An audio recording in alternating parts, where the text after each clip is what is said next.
Salut, c'est Jonathan, ton conseiller immobilier. Bienvenue dans cette nouvelle vidéo. Pourquoi ton bien ne se vend pas? C'est ce qu'on va tâcher de répondre avec une série de 8 vidéos, une playlist de 8 vidéos que j'ai concoctées rien que pour toi. Tu es peut-être dans la situation super désagréable où ça fait des mois où ton bien se trouve sur le marché, tu n'as pas de visite, tu n'as pas d'acheteur, tu ne comprends pas pourquoi. Eh bien, regarde bien cette série de 8 vidéos parce que tu vas peut-être pouvoir trouver la réponse. Mais avant de démarrer, comme d'habitude, tu vas trouver un lien dans la description de la vidéo. Tu vas pouvoir télécharger une série de documents spécialement pour t'aider dans ta transaction. Tu vas trouver la liste des documents qu'il te faut pour vendre, des fiches visites pour t'aider à checker ce qu'il faut regarder dans une maison quand tu visites. Tu vas trouver aussi la chronologie globale d'une transaction. Tout ça, c'est pour toi. Tu cliques sur le lien, tu le télécharges.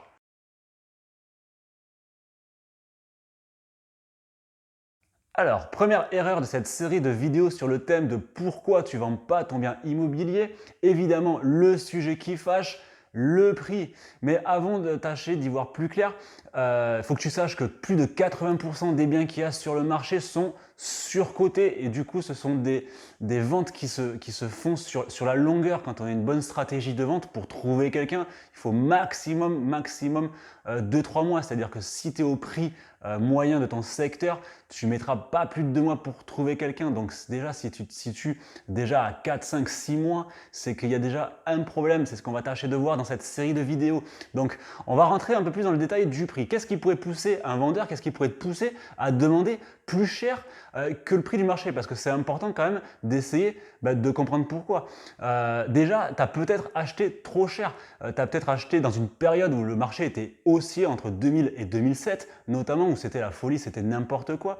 Et si tu te retrouves à devoir vendre dans un délai assez court, tu vas vouloir rentrer dans tes frais, ce qui va être compliqué puisqu'il va falloir rattraper tout ce qui va être faux frais, frais de notaire, frais d'agence éventuellement s'il y en a. Donc effectivement, ça pourrait être une raison pour laquelle tu vas demander plus cher que le prix du marché, tout simplement parce que tu vas vouloir rattraper tes frais.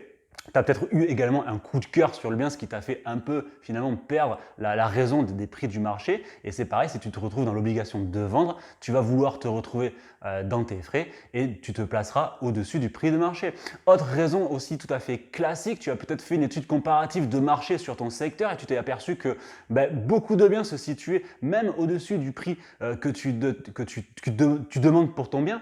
Mais tout simplement, ce sont des biens qui ne se vendront pas forcément parce que le prix du marché, ce n'est pas sur ce qui est à vendre, c'est ce qui s'est vendu. Donc c'est très bien de vouloir étudier ton marché, mais il faut étudier des sources ou vraiment des sources qui disent ce qui s'est vendu. Donc ça va être des bases notariales, ça va être le site des impôts, ça va être éventuellement questionner les agences sur ce qui s'est vendu sur le secteur. Mais en tout cas, en aucun cas, tu pourras faire une étude comparative sur ce qui est à vendre. Il faut vraiment la faire sur ce qui s'est vendu. Il y en a également qui tombent sur des agents immobiliers qui, par peur de décevoir le vendeur et surtout par peur de ne pas faire de mandat de vente, vont surcoter le bien. Ça, c'est une erreur tout à fait classique. Donc, sachant très bien qu'ils ne vendront pas et qu'ils vont vous dire de baisser dans 6 mois, tout simplement, ça va engendrer d'autres problèmes parce que non seulement tu ne vendras pas parce que tout simplement tu seras au-dessus du prix du marché. Il faut savoir qu'un bien qui est 10% au-dessus du prix du marché, en général, ne déclenche aucun appel, mais en plus de ça, tu vas engendrer d'autres problèmes, c'est-à-dire que ton bien va totalement s'user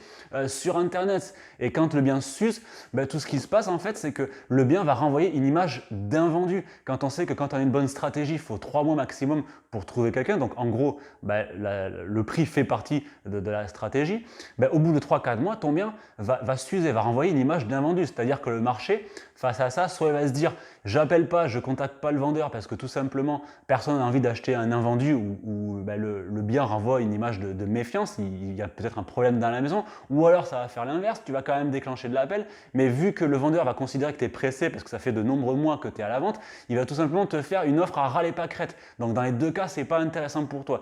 Donc tu vois, le phénomène d'usure, c'est pas vraiment le prix, c'est plutôt ce qui va en découler après, c'est-à-dire que tu ne vas pas vendre évidemment parce que tu vas être au-dessus du prix, mais après, très souvent ce qui se passe, c'est que tu risques de vendre encore en dessous de ce que tu avais espéré parce que le phénomène d'usure est totalement dévastateur.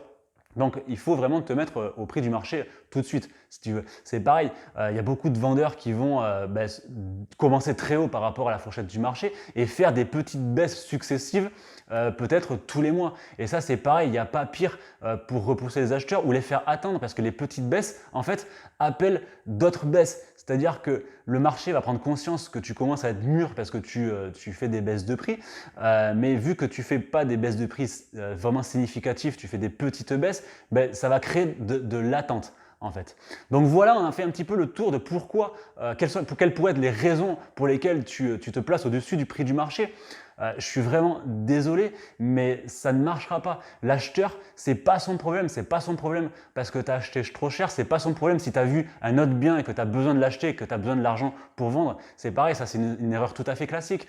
Tu vas fixer le prix de ta vente en fonction du bien que tu projettes d'acheter. C'est clair que si tu vends un bien dans le centre de la France à la campagne et que tu projettes d'acheter un bien sur la Côte d'Azur, tu te doutes bien qu'il y a un énorme décalage entre les prix des marchés et c'est pas à l'acheteur de financer ton futur bien. Tu vois ce que je veux dire? L'acheteur, il doit acheter le bien pour lequel tu vends et surtout avec le prix correspondant. Tu vois ce que je veux dire? C'est pour ça que tu ne peux pas fixer ton prix en fonction de ton futur projet. Ça, ce n'est pas le problème de l'acheteur. L'acheteur, aujourd'hui, il est surinformé.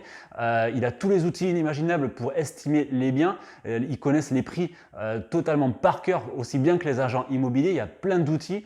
Je t'avais parlé de Castorus il y a quelques temps, qui est un traceur d'annonces. J'ai fait une vidéo spéciale sur Castorus qui t'explique vraiment la traçabilité d'une annonce. De plus en plus d'acheteurs connaissent cet outil.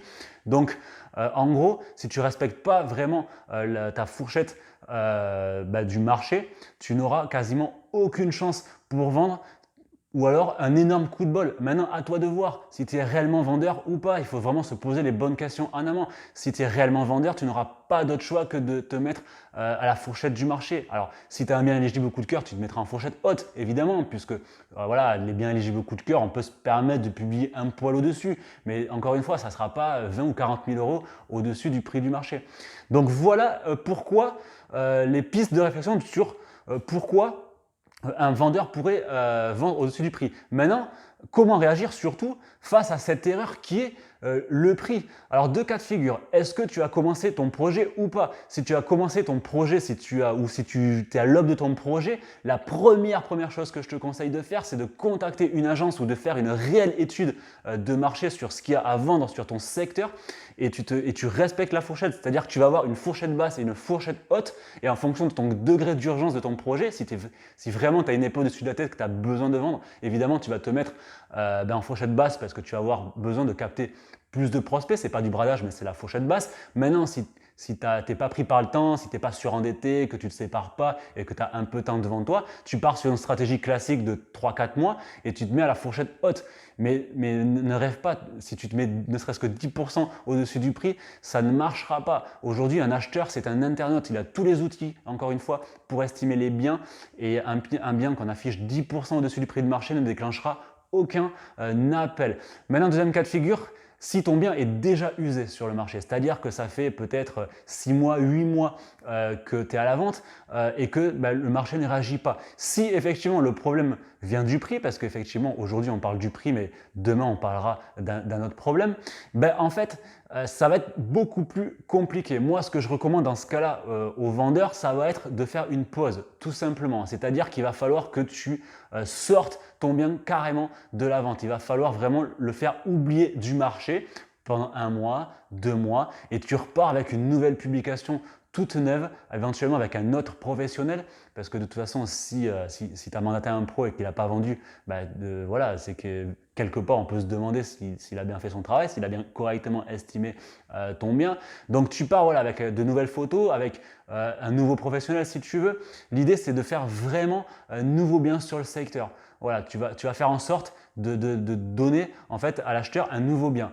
Voilà. Et il n'y a pas 36 000 solutions à ce niveau-là parce que le phénomène d'usure est vraiment dévastateur et ça va être la conséquence du fait que tu n'auras pas vendu dans un délai de 3-4 mois. Aujourd'hui, avec Internet, tout va très vite. Voilà pour la première vidéo sur le thème de pourquoi tu ne vends pas ton bien immobilier. Aujourd'hui, on a vu le prix. Demain, on verra l'annonce. Je te dis à très bientôt. Si tu as aimé cette vidéo, n'hésite pas à la liker et à la partager. Je te dis à très bientôt. Ciao, ciao.